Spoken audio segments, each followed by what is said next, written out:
ऋषिकेश में एक गंगा जी के किनारे एक संत रहा करते थे।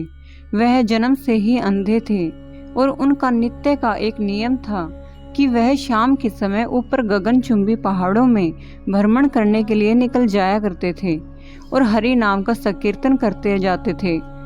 एक दिन उनके एक शिष्य ने उनसे पूछा, बाबा, आप हर रोज इतने ऊंचे ऊंचे पहाड़ों पर भ्रमण हेतु जाते हैं, वहाँ बहुत गहरी गहरी खाइयाँ भी है और आपको आंखों से दिखाई नहीं देता, क्या आपको डर नहीं लगता?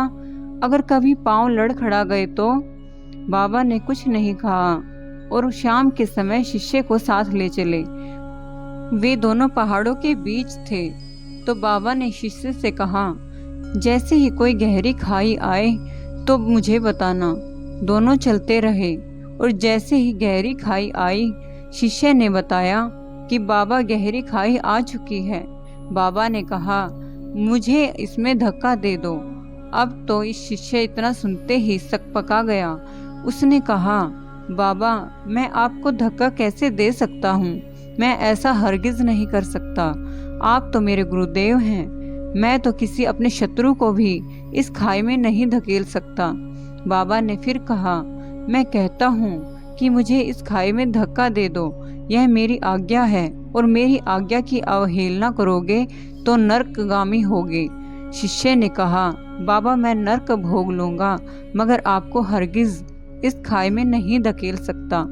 तब बाबा ने शिष्य से कहा, रे नादान बालक, जब तुझ जैसा एक साधारण प्राणी मुझे खाई में नहीं धकेल सकता तो बता, मेरे मालिक भला कैसे मुझे खाई में गिरने देगा?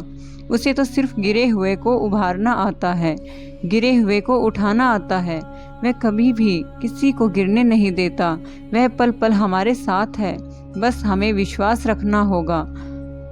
दोस्तों, हमें भगवान से प्रार्थना और उन पर विश्वास इतना करना चाहिए कि भगवान हमेशा हमारे साथ रहे और वो हम पर कुछ भी मुसीबत आने से पहले उसे टाल दे।